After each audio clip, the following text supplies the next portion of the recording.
mararka qaar waxaad u baahan tahay in aad nolosha iska indhatirto, dadka iska indhatirto, dhacdooyinka iska indhatirto, falalka iska indhatirto, hadallada dadka kalena iska indhatirto.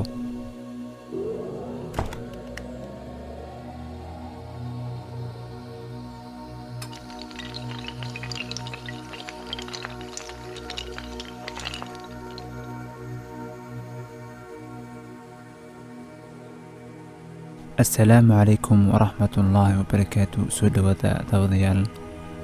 mararka qaar ma doonaysid inaad xogaato ama aad fahanto, waxa kaliya u baahan tahay waxay tahay in aad nasato. caqliyaadka waaweyn waxay ka wada hadlaan fikradaha, kuwa caadiga ah waxay ka hadlaan dhacdooyinka, kuwa yaryarna waxay ka hadlaan dadka. mid ka mid ah sirta farxadda inuu qofku xasuusto waxa uu haysto oo nimcooyin ah inta uusan xasuusan dhibaatooyinkiisa. weligaa ha ka qoomeynin wanaagga aad dadka qaldan u samayso. sidaa darteed habdhaqanka aad iyaga la leedahay ayaa wax walbo adiga kugu saabsan kaa sheegaya. farxad kasta oo aad dad kale u abuurto ayaa kugu soo laaban doontaa, weliba iyadoo aad u qurux badan. midaasi waxaa jira kuwa jacayl ku siiya adiga oon waxba siinin. waxaa jira kuwa ku siiya xanuun marka aad wax walba siiso. aad ayay u adag tahay in aad xambaarto walwal aan ku habboonayn da'daada, xilli ay tahay in aad ku noolaato maalmahaaga kuwa ugu fiican. weligaa ka quusan dib u habaynta naftaada. noloshu aad ayay u gaaban tahay ujeedda ahaan.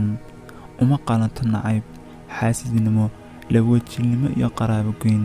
berito waxay noqon doontaa xasuus keliya dhoolacadee oo cafi kuwa ku xumeeyey, maadaama jannadu u baahan tahay qalbiyo caafimaad qaba oo saliim ah. haddaad aragto inay noloshu cagaran tahay, si fiican u fiiri hareerahaaga. markaas waad xishoon doontaa oo alleh ayaad mahadcelin doontaa. dib u dhacu macnaheedu maaha guuldarro. waxaa laga yaabaa inay macnaheedu tahay u diyaargarowga bilaabid weyn. farxadda dadka kale waxba kuma yeeli doonto, maalkooduna ma yarayn doono noloshaada, caafimaadkooduna caafimaadka kaama qaadayo.